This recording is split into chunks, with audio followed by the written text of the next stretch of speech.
The Snail and the Whale by Donaldson.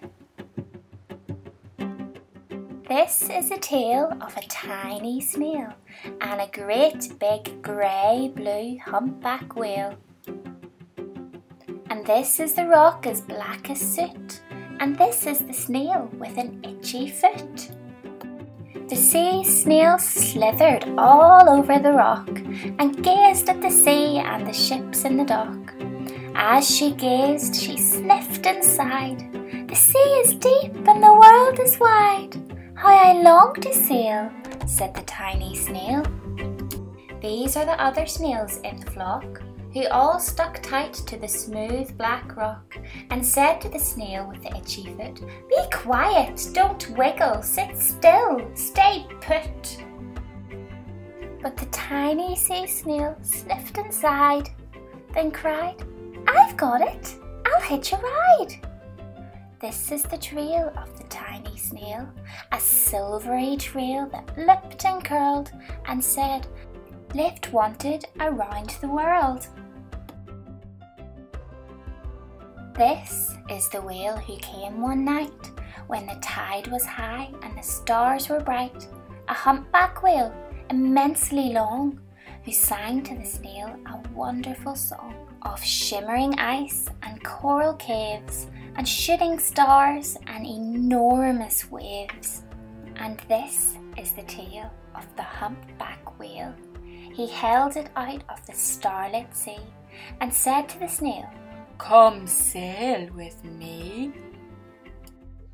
This is the sea, so wild and free, that carried the whale and the snail on his tail to towering icebergs and far-off lands, with fiery mountains and golden sands.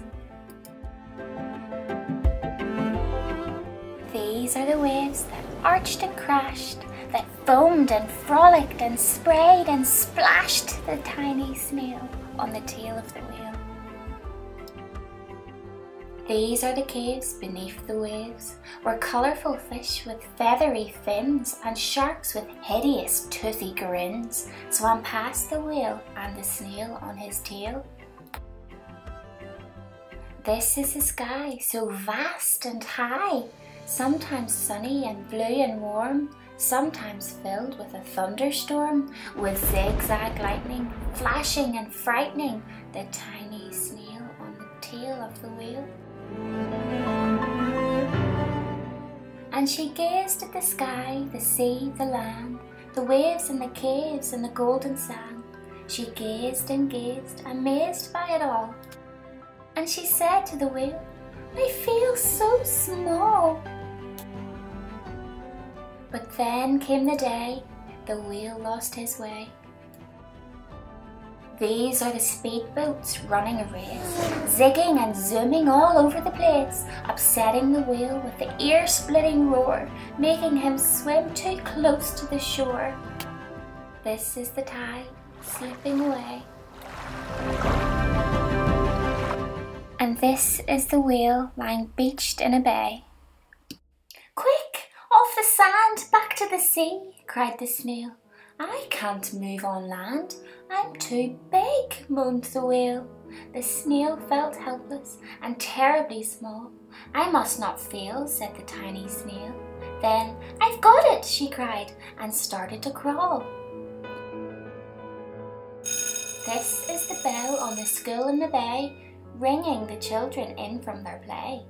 This is the teacher holding her chalk, telling the children, "Sit straight, don't talk." This is the board as black as soot, and this is the snail with an itchy foot. "A snail! A snail!" The teacher turns pale. "Look," say the children, "it's leaving a trail." This is the trail of the tiny snail, a silvery trail saying, "Save the whale." These are the children running from school, fetching the fireman, digging a pool. This is the tide coming into the bay, and the whale and the snail travel safely away. And these are the villagers shouting, "Hooray!" Back to the dock and the flock on the rock, who said, "How time's flown, and haven't you grown?" And the whale and the snail told their wonderful tale of shimmering ice and coral caves and shooting stars and enormous waves, and of how the snail, so small and frail, with her lipping, curling, silvery trail, saved the life of the humpback whale. Then the humpback whale held out his tail, and on and climbed snail after snail after snail. And they sang to the sea as they all set sail on the tail of the grey-blue humpback whale.